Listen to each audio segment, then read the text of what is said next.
Okay, hello everyone. I'm so sorry if there's a glare on my glasses. I just have the fattest headache and I just can't not wear them right now. But I really wanted to film this video. I'm gonna do the mid-year book Freakout tag. I didn't even know that this existed. I just saw people doing it and I was like, I want to do that. Also, I never normally have my hair up, but it's just so hot outside today, and I just can't cope if my hair's down, so it's up. I hate it, but here we are. The first one is the best book that you've read so far in 2021. I think the best book I've read so far is Ninth House by Leigh Bardugo. I loved this book so much. It's like a dark academia book and it's basically about Yale secret societies, but there's like magic involved, ghosts, and it's just really cool. And I really love this book. I literally recommend this to everyone. I need Sarah to read it because Sarah's DNF'd this book like 3 times, but I need Sarah to finish reading this because I just love this book. It is definitely really confusing at the beginning, but I feel like any fantasy is, because you've got to like get to know the world and stuff, and the magic systems and stuff. But yeah, definitely Ninth House is one of the best books I've read this year. Also, one of the best books I've read this year is The 7 Husbands of Evelyn Hugo. This book was so good. I'm never gonna get over this book. It was the first book that made me actually sob. Like, I sobbed at the end of this book. It was just so good. It's about this like Hollywood starlet called Evelyn Hugo, and it like goes through her life and all the decisions she makes and stuff. I just love it. I love this book so much. The next one is the best sequel that you've read in 2021, and I have to choose A Court of Mist and Fury. This book was so good. ACOTAR is like, if you don't know what this series is about, I'm sure you do, but I feel like I have to say it. It's basically about this girl called Feyre, and she ends up in these like fairy lands and she has to live with them, and there's like trials and it is intense. But ACOTAR, the first book, is like quite info dumpy, like you have to, and it's a bit confusing at the start because obviously again it's a fantasy world, you have to get to know the world. But then in ACOMAF, everything kicks off and it's an incredible book. The next one is a new release that I haven't read yet but I want to, and that is Malibu Rising by Taylor Jenkins Reid. This came out this month or last month, and it's very high priority on my TBR at the minute. I'm going to read it like next, I think. It basically follows one of the characters from 7 Husbands of Evelyn Hugo, I'm pretty sure. Like one of the husbands' families, I think. So yeah, I'm really excited to pick this up.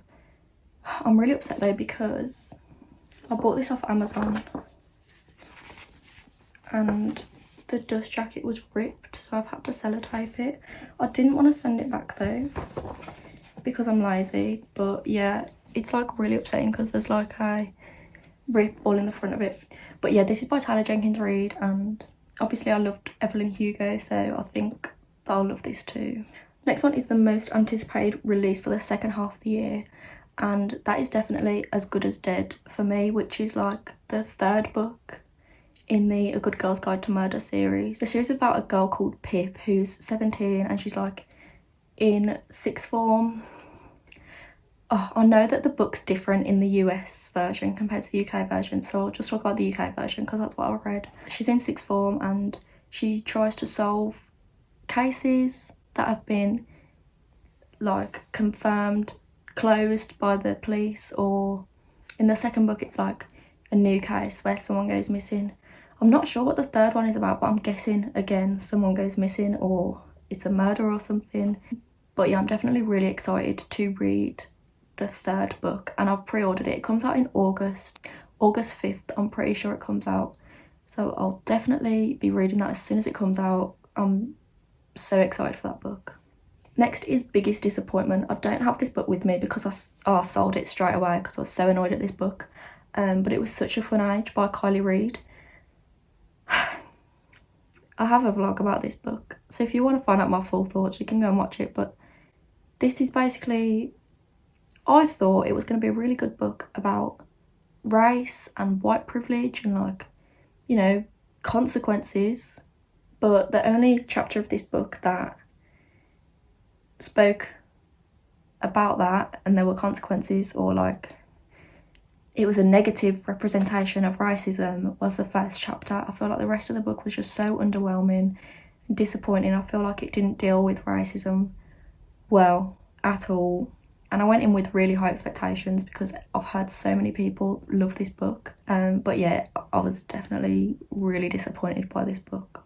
Next is Biggest Surprise, and that was definitely We Were Liars by E. Lockhart.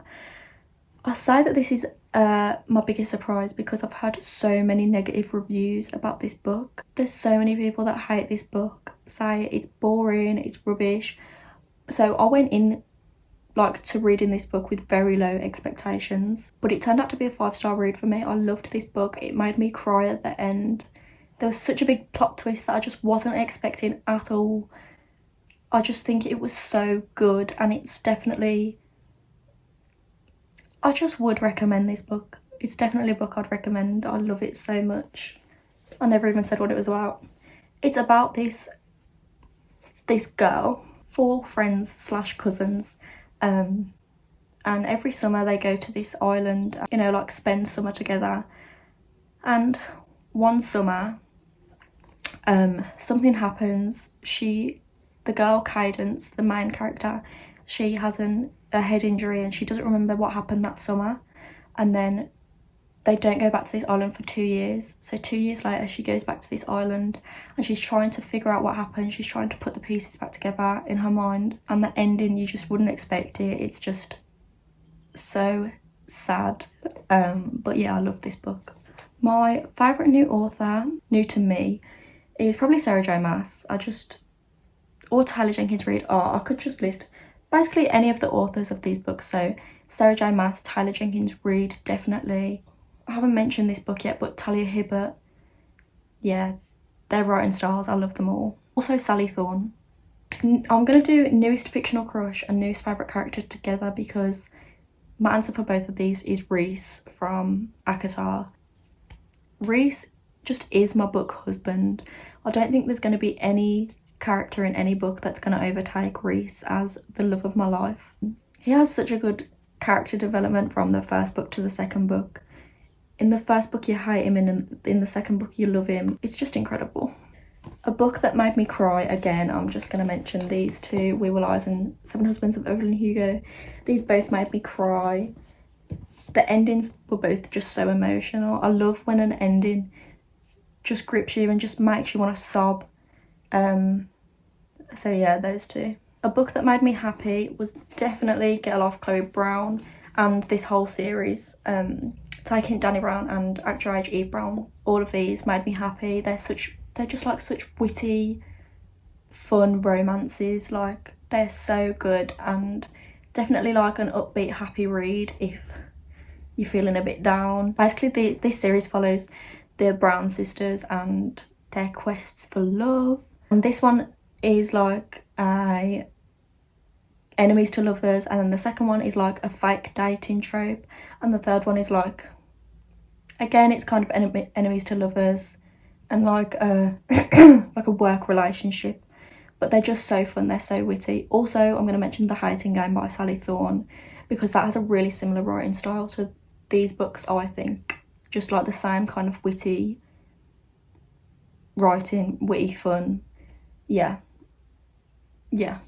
Next is the most beautiful book that I've bought or received this year.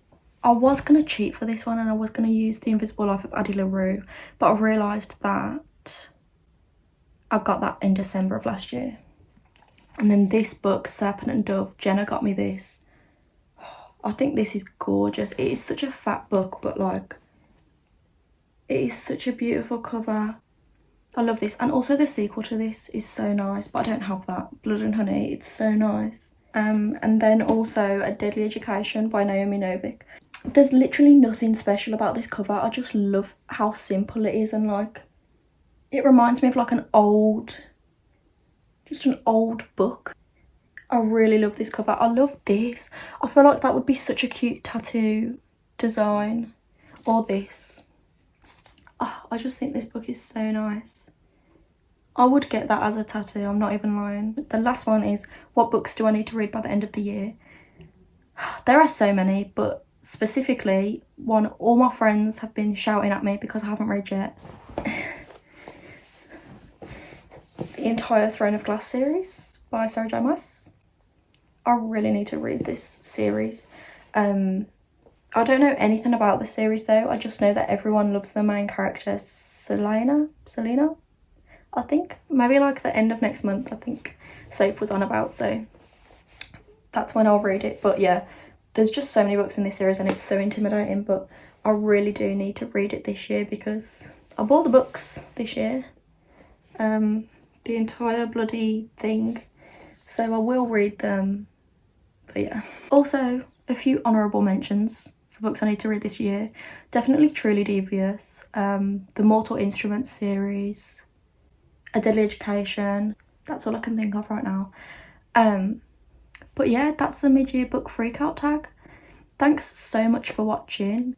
I'd recommend all of these books, apart from the ones that I haven't read yet, and apart from Such a Fun Age. Do not read Such a Fun Age. Hated it. But the rest of the books, read them, would recommend. But yeah, thanks for watching.